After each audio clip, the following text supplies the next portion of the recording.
ಸಾಲು ನೋಡಿ ನೋಡಿ ಇಲ್ಲಿ ಸಾಲ್ ಬಿಟ್ ಸಾಲು ಇಲ್ಲಿ ಕಾಣಿಸುತ್ತಲ್ವಾ. ಟೊಮೊಟೊ ಗಿಡ ನಾಟಿ ಮಾಡ್ಬೇಕಾದ್ರೆ ಚೆಂಡು ಗಿಡನ ನಾಟಿ ಮಾಡಿದ್ದಾರೆ. ಸೇಮ್ ಬಾರ್ಡರ್ಗಳಲ್ಲಿ ಈ ಲಾಸ್ಟ್ ಅಲ್ಲಿ ಮತ್ತೆ ಆ ಲಾಸ್ಟ್ ಅಲ್ಲಿ ಬಾರ್ಡರ್ಗಳಲ್ಲಿ ನಾಟಿ ಮಾಡಿದ್ದಾರೆ. ಈ ರೀತಿ ಮಾಡ್ಕೊಂಡ್ರೆ ಅಟ್ರಾಕ್ಷನ್, ಅದು ನ್ಯಾಚುರಲ್ ಅಟ್ರಾಕ್ಷನ್. ಈಗ ಟ್ರ್ಯಾಪ್ ಹಾಕ್ತಿವಲ್ಲ, ಗಮ್ ಶೀಟ್ ಅಲ್ಲಿ ಎಲ್ಲೋ ಟ್ರ್ಯಾಪ್, ಬ್ಲೂ ಟ್ರ್ಯಾಪ್, ಅದರಲ್ಲಿ ನಮ್ಮ ಮಾರ್ಕೆಟ್ ಅಲ್ಲಿ ಯಾವ ತಳಿ ಹೆಚ್ಚಾಗಿ ಸೂಕ್ತ ಆಗಿದೆ, ಯಾವ ತಳಿಗೆ ಹೆಚ್ಚು ಡಿಮ್ಯಾಂಡ್ ಆಗಿದೆ, ಅದ್ರ ಬಗ್ಗೆ ನಾವು ತಳಿನ ಸೆಲೆಕ್ಟ್ ಮಾಡ್ಕೋಬೇಕು. ಟ್ರೆಂಚಿಂಗ್ ಬಗ್ಗೆ ಫಸ್ಟ್ ಟ್ರೆಂಚಿಂಗ್ ಮಾಡ್ಬೇಕಾಗಿರೋದು ನೋಟ್ ಮಾಡ್ಕೊಂಡಿದ್ದೀನಿ. ಕೆಮಿಕಲ್, ಮೆಟಾಲಿಕ್ಸಿಲ್, ಸಾಯಿಲ್ ಪ್ರಿಪರೇಷನ್, ಬ್ರೆಡ್ ಪ್ರಿಪರೇಷನ್ ಮಾಡ್ಬೇಕು ಅನ್ನೋದು ಅಷ್ಟೇ. ನಮಸ್ಕಾರ, ನಮ್ಮ ಚಾನಲ್ ವೀಕ್ಷಕರೆಲ್ಲ ಹೇಗಿದ್ದೀರಾ? ಎಲ್ಲರೂ ಚೆನ್ನಾಗಿದ್ದೀರಾ ಅಂತಾನೆ ಅನ್ಕೊಂಡಿದೀನಿ. ಯಾಕೆ ನಮ್ಮ ಫಾರ್ಮರ್ಸ್ ಯಾವಾಗಲೂ ಚೆನ್ನಾಗಿರ್ಬೇಕು. ಈಗ ಸಾಮಾನ್ಯವಾಗಿ ಟೊಮೊಟೊ ಸೀಸನ್ ಸ್ಟಾರ್ಟ್ ಆಗಿದೆ, ಪ್ರಾರಂಭ ಮಾಡೋದಕ್ಕೆ. ಅದೇ ಪ್ರಾರಂಭ ಅಂದ್ರೆ ನಾಟಿ ಮಾಡೋದಕ್ಕೆ ಸೀಸನ್ ಸ್ಟಾರ್ಟ್ ಆಗಿದೆ, ಬೆಳೆಗಳು ಬರೋದಕ್ಕಲ್ಲ. ಈಗ ಪ್ರಾರಂಭದಿಂದ ಟೊಮೊಟೊಗೆ ಈಗ ಫಸ್ಟ್ ಇಂದ ಹೋಗೋಣ. ಬೆಡ್ ಪ್ರಿಪರೇಷನ್ಗೆ, ಸಾಯಿಲ್ ಪ್ರಿಪರೇಷನ್ಗೆ ಏನೇನ್ ಮಾಡ್ಬೇಕು, ಒಂದ್ ಎಕರೆಗೆ ಯಾವ ರೀತಿ ಖರ್ಚಿರುತ್ತೆ, ಮತ್ತೆ ಅದನ್ನ ಡ್ರೆಂಚಿಂಗ್ ಮಾಡ್ಬೇಕಾದ್ರೆ ಎಷ್ಟು ದಿನಕ್ಕೆ ಪ್ರಾರಂಭ ಮಾಡ್ಬೇಕು, ಒಂದು ತಿಂಗಳವರೆಗೆ ಯಾವ ಸ್ಟೆಪ್ಸ್ ತಗೋಬೇಕು, ಇದ್ರ ಬಗ್ಗೆ ಮಾತ್ರ ಡಿಸ್ಕಸ್ ಮಾಡೋಣ. ನಂತರ ಮುಂದಿನ ವಿಡಿಯೋದಲ್ಲಿ ಇನ್ನಷ್ಟು ಅಪ್ಡೇಟ್ ನ ಕೊಡ್ತಾ ಹೋಗೋಣ. ಈಗ ಪ್ರಾರಂಭದಲ್ಲಿ ಒಂದು ಎಕರೆಗೆ ನಾವು ಒಂದು ಎಕರೆ ಲೆಕ್ಕದಲ್ಲಿ ಎಲ್ಲ ಒಂದು ಎಕರೆ ಲೆಕ್ಕದಲ್ಲಿ ಮೆಜರ್ಮೆಂಟ್ ತಗೋಣ. ಪ್ರಾರಂಭದಲ್ಲಿ ಒಂದು ಎಕರೆಗೆ ಸಾಯಿಲ್ ಪ್ರಿಪ್ರೇಷನ್, ಮಣ್ಣು ಪ್ರಿಪ್ರೇಷನ್ ಅನ್ನೋದು, ಈಗ ನಾವು ಮನೆ ಕಟ್ಬೇಕಾದ್ರೆ ಒಂದು ಫೌಂಡೇಶನ್ ಎಷ್ಟು ಇಂಪಾರ್ಟೆಂಟ್ ಅಂತ ನಿಮ್ಗೆ ಗೊತ್ತಿರುತ್ತೆ. ಅದೇ ರೀತಿ ಒಂದು ಬೆಳೆಗೆ ನಾವು ಎಷ್ಟು ಸಾಯಿಲ್ ಪ್ರಿಪ್ರೇಷನ್, ಬ್ರೆಡ್ ಪ್ರಿಪ್ರೇಷನ್ ಮಾಡ್ಬೇಕು ಅನ್ನೋದು ಅಷ್ಟೇ ಮುಖ್ಯ. ಈಗ ಸಾಮಾನ್ಯವಾಗಿ ಒಂದು ಎಕರೆಗೆ ಅನುಕೂಲ ಇರ್ತಕ್ಕಂಥವ್ರು ಸುಮಾರು ಜನ ಹಸುಗಳು ಕಟ್ಕೊಂಡಿರೋ ಒಂದು ಎಕರೆಗೆ 5 ರಿಂದ 6 ಲೋಡ್ ಟ್ರ್ಯಾಕ್ಟರ್ ಲೋಡ್ ತಿಪ್ಪೆ ಗೊಬ್ಬರನ ಯೂಸ್ ಮಾಡ್ತಾರೆ. ಕೋಳಿ ಗೊಬ್ಬರ ಸಾಮಾನ್ಯವಾಗಿ ಬೇಕಾಗಿರೋದಿಲ್ಲ. ಟೊಮೊಟೊಗೆ ನಾಟಿ ಗೊಬ್ಬರ, ತಿಪ್ಪೆ ಗೊಬ್ಬರ ಹಾಕಿದ್ರೆ ಸಾಕಾಗುತ್ತೆ. ಒಂದ್ 4 ರಿಂದ 5 ಲೋಡ್ ಹಾಕೊಳ್ಳಿ. ನಂತರ ಮಾಮೂಲಿ ಗೊತ್ತೇ ಇರ್ತಲ್ಲ, ಬೇವಿನ ಹಿಂಡಿ, ಉಂಗೆ ಹಿಂಡಿ, ಸಾಮಾನ್ಯವಾಗಿ ಒಂದು 2 ಮೂಟೆ 2 ಚೀಲ DAP, ಪೊಟ್ಯಾಶ್ ಒಂದು 2 ಚೀಲ, ಇಷ್ಟು ಸಾಕಾಗುತ್ತೆ ಸಾಯಿಲ್ ಪ್ರಿಪರೇಷನ್ಗೆ. ನೆಕ್ಸ್ಟ್ ಹೋಗೋಣ ಬನ್ನಿ. ಇಲ್ಲಿ ಮಾಡಿರ್ತಕ್ಕಂಥದ್ದು ನೀವು ನೋಡ್ಬೋದು, ಹೈಬ್ರಿಡ್ ಕಂಪ್ನಿದು. ಇಲ್ಲಿ ನಾವು ನೋಡಿರ್ತಕ್ಕಂಥ ಫ್ಲಾಟ್ ಅಲ್ಲಿ ಹೈಬ್ರಿಡ್ ಕಂಪ್ನಿದು ನಾಟಿ ಮಾಡಿದ್ದಾರೆ. ಹೈಬ್ರಿಡ್ ಆಗ್ಲಿ ನಾಟಿ ಆಗ್ಲಿ, ಒಂದು ಎಕರೆಗೆ ಫಸ್ಟ್ ಇಂದ ಹೋಗೋಣ. ಫಸ್ಟ್ ಸ್ಟೆಪ್ ಇಂದ ಒಂದು ಎಕರೆಗೆ ನಾವು ಮಲ್ಚಿಂಗ್ ಪೇಪರ್ ಎಲ್ಲ ಮಾಡ್ಕೊಂಡಿರೋದು. ಕೆಲವು ಕಡೆ ತಮಿಳ್ನಾಡಲ್ಲಿ ಕೇವಲ 3 ಅಡಿಗೆ ಒಂದು ಬೆಡ್ ಮಾಡ್ತಾರೆ, 4 ಅಡಿಗೆ ಒಂದು ಬೆಡ್ ಮಾಡ್ತಾರೆ, 5 ಅಡಿಗೆ ಒಂದು ಬೆಡ್ ಮಾಡ್ತಾರೆ. ನನ್ನ ಪ್ರಕಾರ ಯಾವ್ದು ಬೆಡ್ ಬೆಟರ್ ಅಂದ್ರೆ, ಈಗ ಬೇಸಿಗೆನಲ್ಲಿ ಸ್ವಲ್ಪ ಗಾಳಿ ವಾತಾವರಣ ಚೆನ್ನಾಗಿರ್ಬೇಕು, ಇಳುವರಿ ಇಲ್ಲ ನೆಕ್ಸ್ಟ್ ವೀಕ್ ಇಂದ ಟೆಂಪರೇಚರ್ ಬೇರೆ ರೈಸ್ ಆಗುತ್ತೆ. ಒಂದು ಎಕರೆನಲ್ಲಿ ನಮ್ಗೆ ಸಾಮಾನ್ಯವಾಗಿ ಸಾಲಿಂದ ಸಾಲಿಗೆ 4.5 ರಿಂದ 5 ಅಡಿ ಸಾಕಾಗುತ್ತೆ. 5 ಅಡಿ ಮಾಡ್ಬೋದು ಆರಾಮಾಗಿ. 4.5 ರಿಂದ 5 ಅಡಿಗೆ ಒಂದು ಎಕರೆಗೆ ನಮ್ಗೆ ಬೇಕಾಗಿರೋ ಗಿಡಗಳು 4 ರಿಂದ 5 ಸಾವಿರ. ಅದೇ ಹೇಳಿದ್ನಲ್ಲ, ಸಾಲಿಂದ ಸಾಲಿಗೆ ವ್ಯತ್ಯಾಸ, ಮತ್ತೆ ಗಿಡದಿಂದ ಗಿಡಕ್ಕೆ ವ್ಯತ್ಯಾಸ. ಗಿಡದಿಂದ ಗಿಡಕ್ಕೆ ವ್ಯತ್ಯಾಸ ನನ್ನ ಪ್ರಕಾರ ರೆಕಮೆಂಡ್ ಮಾಡೋದು ಎಷ್ಟಂದ್ರೆ 5 ಅಡಿಗೆ ಒಂದು ಸಾಲ್ ಮಾಡ್ಬೋದು. ಗಿಡದಿಂದ ಗಿಡಕ್ಕೆ ಈಗ 1.5 ಅಡಿ ಕೊಡ್ಲೇಬೇಕು. ಅಂತರ ತುಂಬಾ ಹತ್ರ ಕೊಟ್ರೆ ಏನಾಗುತ್ತೆ, ಫ್ಲವರ್ ಎಲ್ಲ ಡ್ರಾಪ್ ಆಗುತ್ತೆ, ಆ ಸಮಸ್ಯೆ ಕಾಣಿಸ್ಬೋದು. ಈಗ ನಾವು ಬೆಡ್ ಪ್ರಿಪ್ರೇಷನ್ ಮತ್ತೆ ಗಿಡದ ಅಂತರ ಎಲ್ಲ ನೋಡ್ಕೊಂಡ್ವಲ್ಲ. ಈಗ ನೆಕ್ಸ್ಟ್ ಬರೋಣ. ಈಗ ನಾವಿಲ್ಲಿ ನೋಡ್ತಾ ಇರೋದು ಗಿಡಗ ಹೈಬ್ರಿಡ್. ಇದು ಹೈಬ್ರಿಡ್ ಬಂದು ಏನಿದೆ, ಕ್ಲಾಸ್ ಕಂಪನಿದು ಅಂಬರೀಷ್ ಅಂತ ನಾಟಿ ಮಾಡಿದ್ದಾರೆ. ಹೈಬ್ರಿಡ್ ವೆರೈಟಿನಲ್ಲಿ ಹೇಳೋಣ. ಈಗ ಫಸ್ಟ್ 3 ವೆರೈಟಿ ಇಂಪಾರ್ಟೆಂಟ್. ಈಗ ಕೆಲವೊಂದು ತಳಿಗಳು ಏನ್ ಮಾಡಿದಾರೆ ಅಂದ್ರೆ, ವೈರಸ್ ಫ್ರೀ ಅನ್ಬಿಟ್ಟು ಟೊಮೊಟೊ ಕೊಡ್ತಾರೆ. ದಯವಿಟ್ಟು ಆ ತಳಿ ಸೆಲೆಕ್ಟ್ ಮಾಡೋದ್ರಲ್ಲಿ ಯಾಮರ್ಬೇಡಿ. ಕೆಲವು ವೈರಸ್ ಫ್ರೀ ಅಂತ ಇರ್ಬೋದೇನೋ, ಅದೇ ನಾವು ಅದರಲ್ಲಿ ಕೆಲವು ಟೊಮೊಟೊಗಳು ಬಿತ್ತನೆಗಳು ನಾನು ಲಾಸ್ಟ್ ಟೈಮ್ ಅಲ್ಲಿ ಕೇಳ್ಪಟ್ಟಿದ್ದೀನಿ. ಬೆಳೆ ಏನೋ ಚೆನ್ನಾಗಾಗುತ್ತೆ, ಆದ್ರೆ ಪಾರ್ಸೆಲ್ಗೆ ಅದು ಹೋಗೋದಿಲ್ಲ. ಅದು ಸುಮಾರು ಜನ ಮಾರ್ಕೆಟ್ ಅಲ್ಲಿ ಡಿಮ್ಯಾಂಡ್ ಇರೋದಿಲ್ಲ. ಕಾಯಿಗೆ ಮಾತ್ರ ಅರ್ಧ ಕೆಜಿ 250 ಗ್ರಾಮ್ ಒಂದೊಂದು ಕಾಯಿ ಗಾತ್ರ ಬರುತ್ತೆ, ಮಾರ್ಕೆಟ್ ನಲ್ಲಿ ಡಿಮ್ಯಾಂಡ್ ಇರೋದಿಲ್ಲ. ಇದೊಂದು ಸಮಸ್ಯೆ ಇರುತ್ತೆ. ಆದ್ರಿಂದ ನಮ್ಮ ಏರಿಯಾದಲ್ಲಿ, ನಮ್ಮ ಮಾರ್ಕೆಟ್ ಅಲ್ಲಿ ಯಾವ ತಳಿ ಹೆಚ್ಚಾಗಿ ಸೂಕ್ತ ಆಗಿದೆ, ಯಾವ ತಳಿಗೆ ಹೆಚ್ಚು ಡಿಮ್ಯಾಂಡ್ ಆಗಿದೆ, ಅದ್ರ ಬಗ್ಗೆ ನಾವು ತಳಿನ ಸೆಲೆಕ್ಟ್ ಮಾಡ್ಕೋಬೇಕು. ಈಗ ನಾವು ಹೈಬ್ರಿಡ್ ಅಲ್ಲಿ ಬರೋದಾದ್ರೆ ಸಿಂಜೆಂಟಾ ಕಂಪ್ನಿದು 6242 ಅಂತ, ಸಿಂಜೆಂಟಾ ಕಂಪ್ನಿ ಚೆನ್ನಾಗಿ ಕೇಳಿಸ್ಕೊಳ್ಳಿ, 6242. ನೆಕ್ಸ್ಟ್ ಬಂದು ಅವಿರಾಜ್.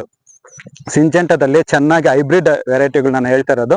ಮತ್ತೆ ಇದ್ರಲ್ಲಿ ಕ್ಲಾಸ್ ಕಂಪ್ನಿದು, ಕ್ಲಾಸ್ ಗೊತ್ತಾಯ್ತಲ್ವಾ, ಕ್ಲಾಸ್ ಬಂದು ಅಂಬರೀಷ್ ಅಂತ. ಇಷ್ಟು ಹೈಬ್ರಿಡ್ ಕಂಪ್ನಿದು. ನೆಕ್ಸ್ಟ್ ಬಂದು ನಿಮ್ಗೆ ನಾಟಿ ತಳಿ ಅಂದ್ರೆ ನಾಟಿ ಕ್ರಾಸ್ ಅಂತ ಹೇಳ್ತಾರಲ್ವಾ, ಅದ್ರಲ್ಲಿ ಬಂದು ಮಾಮೂಲಿ ನಿಮ್ಗೆ ಗೊತ್ತಿರುತ್ತೆ, ಸಾಹು, ಬಾಹು, ಜೈಹೋ, ಈ 3 ಹೆಚ್ಚಿಗೆ ಪ್ರಚಲಿತದಲ್ಲಿರೋದು. ಇಷ್ಟ ಆಯ್ತಲ್ವಾ. ತಳಿ ಆಯ್ಕೆ ಮಾಡ್ಕೋಬೇಕಂದ್ರೆ ಇಷ್ಟು. ಈಗ ಬೇಸಿಗೆನಲ್ಲಿ ಬಾಹು ಮಾಡ್ಬೋದು, ಮತ್ತೆ ಜೈಹೋ ಮಾಡ್ಬೇಕಾದ್ರೆ ಸ್ವಲ್ಪ ಗಮನ ಇಟ್ಕೊಳ್ಳಿ. ಅದು ಮಳೆ ಏನಾದ್ರು ಬಂದ್ರೆ ಸ್ವಲ್ಪ ಕ್ರಾಪ್ ಡ್ಯಾಮೇಜ್ ಆಗುತ್ತೆ. ನಿಮ್ಮ ತಳಿ ಸೆಲೆಕ್ಟ್ ಮಾಡ್ಕೊಳ್ಳೋದ್ರಲ್ಲಿ ಈ ರೀತಿ ಮಾಡಿ. ಯಾರೋ ಹೇಳಿದ್ರು ವೈರಸ್ ಫ್ರೀ ಬರುತ್ತೆ ಹಾಗೆ ಈಗ ಅಂದ್ಬಿಟ್ಟು ತಳಿ ಆಯ್ಕೆನಲ್ಲಿ ಯಾಮಾರಿ. ನಂತರ ರೇಟ್ ಇದ್ರೂ ಇಳುವರಿ ಬಂದಾಗ ಪಶ್ಚಾತ್ತಾಪ ಪಡೋದು ಬೇಕಾಗಿಲ್ಲ. ಈಗ ಇಲ್ಲಿ ನೀವು ಗಮನಿಸಿ, ಇಲ್ಲಿ ಸ್ವಲ್ಪ ತೋರಿಸಿದ್ದು ನೋಡಿ, ಇದೆಲ್ಲ ಸ್ವಲ್ಪ ಗಿಡದಿಂದ ಗಿಡಕ್ಕೆ ಹತ್ರ ಮಾಡ್ಬಿಟ್ಟಿದ್ದಾರೆ.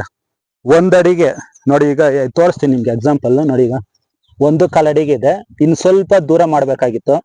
1.5 ಅಡಿಗೆ ಒಂದು ಗಿಡ ಮಾಡಿದ್ರೆ ಸಾಕಾಗಿತ್ತು. ಯಾಕೆಂದ್ರೆ ಟೆಂಪರೇಚರ್ ರೈಸ್ ಆಗೋ ಕಾರಣದಿಂದ ಈಗ ಇದು ಬಂದು ಎಕ್ಸಾಕ್ಟ್ ಆಗಿ ನಾಟಿ ಮಾಡಿದ ದಿನದಿಂದ 15 ದಿನ ಆಗಿದೆ. ನಾಟಿ ಮಾಡಿದ 15 ದಿನ ಆಗಿದೆ. ಈಗ ಡ್ರೆಂಚಿಂಗ್ ವಿಚಾರಕ್ಕೆ ಬಂದ್ರೆ, ಈಗ ಗಿಡ ಇದು ಬೇರ್ ಬಿಟ್ಟ ಮೇಲೆನೆ ನಾವು ಸಾಮಾನ್ಯವಾಗಿ ಡ್ರೆಂಚಿಂಗ್ ಮಾಡ್ಬೇಕಾಗಿರೋದು. ಬೇರ್ ಬಿಟ್ಟು ನಮ್ಗೆ 10 ರಿಂದ 12 ದಿನ ಆದ್ಮೇಲೆ ಫಸ್ಟ್ ಡ್ರೆಂಚಿಂಗ್ ಸ್ಟಾರ್ಟ್ ಮಾಡ್ಬೇಕಾಗುತ್ತೆ.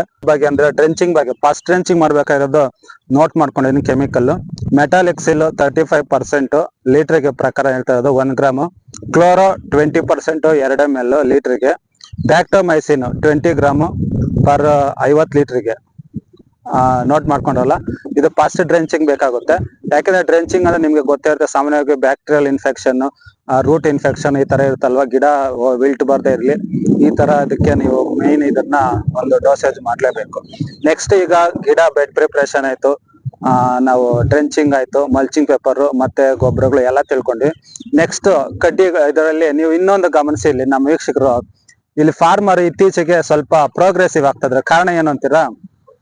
ಹೊರ್ಗಡೆಯಿಂದ ಬರ್ತಕ್ಕಂಥದ್ದು ವೈಟ್ ಫ್ಲೈ ಆಗಿರ್ಬೋದು, ಇದು ಕೀಟಗಳಾಗಿರ್ಬೋದು, ಕೀಟ ಬಾಧೆಯನ್ನು ತಡೆಯೋದಕ್ಕೆ ನೀವು ಇಲ್ಲಿ ಗಮನಿಸಿ, ಇಲ್ಲಿ ಸಾಲ್ ಬಿಟ್ಟು ಸಾಲು ನೋಡಿ ಇಲ್ಲಿ ಸಾಲ್ ಬಿಟ್ಟು ಸಾಲು ಇಲ್ಲಿ ಕಾಣಿಸುತ್ತಲ್ವಾ.